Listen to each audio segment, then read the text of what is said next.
ରଜରେ ହାତରେ ମେହେନ୍ଦି କରି ପିଠା ମିଠା ଖାଇ ପାଦରେ ଅଳତା ଲଗେଇ ଦୋଳି ଖେଳି ଖେଳି ପାନ ଖାଇ ପାଟି ନାଲି କରିବାରେ ଯେଉଁ ମଜା ସେଇଟା ଆଉ କେବେ ଆସେ। ଫାଷ୍ଟ ରଜ ଦିନ ତ ମୋର ରୋଷେଇରେ ପଳେଇଥିଲା ଦିନ, କିନ୍ତୁ ସେକେଣ୍ଡ ରଜ ଦିନ ମୁଁ ଯାଇଥିଲି ଟିକେ ବୁଲିବାକୁ, ମାମୁଁ ଘରକୁ ଯାଉଥିଲି। ଯେହେତୁ ମୋ ମମି ଦେହ ଭଲ ନଥିଲା ମୁଁ ପଳେଇ ଆସିଲି ଘରକୁ, ଭାଇ ଆସିଥିଲା ନେବାକୁ। ବାଟରେ ଗଲାବେଳେ ଦୋଳି ଦେଖିଲି, ଖେଳିବାକୁ ବହୁତ ଇଚ୍ଛା ହେଉଥିଲା, କିନ୍ତୁ ଲେଟ୍ ହେଲା ବୋଲି ମୁଁ ଖେଳି ପାରିଲିନି। ଆଜିକାଲି ତ ଗାଁରେ ବି ଦୋଳି ଖେଳିବାକୁ ମିଳୁନି, କେଉଁଠି ବି ଲାଗୁନି, କ୍ୱଚିତ୍ ଦେଖିବାକୁ ପାଉ। ତ ଏଇଠି ପିଲାମାନେ କ୍ରିକେଟ୍ ବି ଖେଳୁଥିଲେ, ବହୁତ ଏନ୍ଜୟ କରୁଥିଲେ। ତ ଫାଇନାଲି ମୁଁ ଯାଇ ପହଞ୍ଚିଗଲି ଆମ ମାମୁଁ ଘର ଛକରେ। ବହୁତ ଏକ୍ସାଇଟେଡ଼୍ ଲାଗୁଥିଲା, ମାନେ ରଜ ଆସିବ ବର୍ଷକୁ ଥରେ, ମାମୁଁ ଘରକୁ ଯିବୁ, ସବୁ ମିଶିବୁ, ସବୁ ଭାଇ ଭଉଣୀ ମାନେ ମାମୁଁ ମାଇଁ ସମସ୍ତଙ୍କ ସହିତ ମିଶିବୁ, ବହୁତ ଖୁସି ଲାଗେ। ତାପରେ ମୁଁ ବହୁତ ଖୁସି, ମୋତେ ବହୁତ ଖୁସି ଲାଗୁଥିଲା ମାମୁଁ ଘର ଯାଉଥିଲି। ଫାଇନାଲି ମୁଁ ମାମୁଁ ଘରେ ପହଞ୍ଚିଗଲି। ଏଇଠି ମୁଁ ଭାବିଲି ମୋତେ ଦେଖିକିନା ସବୁ ସକ୍ ହେଇଯିବେ, କିନ୍ତୁ ମୁଁ ତ ଅଲରେଡ଼ି କଟକରେ ସେମାନଙ୍କୁ ମିଶିଥିଲି।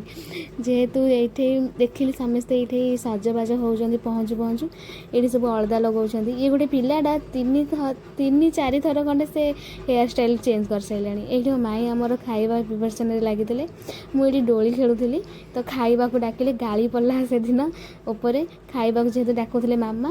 ତାପରେ ଆମେ ପଳେଇଲୁ। ଏଇଠି ସବୁ ଅରୁଆ ଭାତ ଡାଲମା ହେଇଥିଲା, କିଛି ମିକ୍ସ ଭେଜ୍ ହେଇଥିଲା, ଖାଉଥିଲୁ।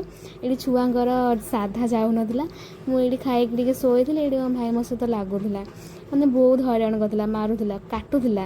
ଏଇଠି ମୋର ସାନ ଭଉଣୀ ମୋ ମୁଣ୍ଡ କୁଣ୍ଡେଇ ଦେଉଥିଲା। ଆମେ ଟିକେ ରଜ ବୁଲି ଯାଇଥିଲୁ, ଗାଁରେ ଟିକେ ବୁଲି ଯାଇ ଟିକେ ଆଇସ୍କ୍ରିମ୍ କୁରକୁରି ଟିକେ ଖାଇ ଦେଇଥିଲୁ, ବହୁତ ସାରା ଏନ୍ଜୟ ମଧ୍ୟ କରିଥିଲୁ। ତାପରେ ଗାଁରେ ବି ଆଜିକାଲି ପିଲା ବି କେହି ନାହାନ୍ତି, ଝିଅ ପିଲାମାନେ ସମସ୍ତେ ବାହାରକୁ ପାଠ ପଢ଼ିବାକୁ ପଳେଇଲେ, ତ କେହି ବିଶେଷ ବି ନାହାନ୍ତି। ଆମେ ଯେତିକି ଜଣ ଥିଲୁ ସେତିକିରେ ଏନ୍ଜୟ କରିବାକୁ ଚେଷ୍ଟା କଲୁ। ଆଉ ଦୋଳି ତ ଆଦୌ ବି ଦେଖିବାକୁ ମିଳେନି। ତାପରେ ଇଭିନିଂରେ ଟିକେ ପାସ୍ତା ବନେଇ ଦେଇଥିଲି, ତ ଭାଇ ଭଉଣୀମାନେ ଆମେ ସବୁ ମିଶିକିନା ଏଇଠି ଖାଉଛୁ। ଏଇଠି ସବୁ ପୁରା ରାଗ ହେଇଯାଇଛି, ଏତେ ଜୋରେ ପାସ୍ତା ଯେ ସମସ୍ତେ ଭାବୁଛନ୍ତି ଖାଇବେ କି ନାହିଁ। ତାପରେ ମୁଁ ପଳେଇ ଆସିଲି ଆମ ଘରକୁ। ଯଦି ଭିଡ଼ିଓଟି ଭଲ ଲାଗିଥିବ ତାହେଲେ ଲାଇକ୍ କମେଣ୍ଟ ସେୟାର ନିଶ୍ଚିନ୍ତ କରିବେ। ରହୁଛି, ବାଏ।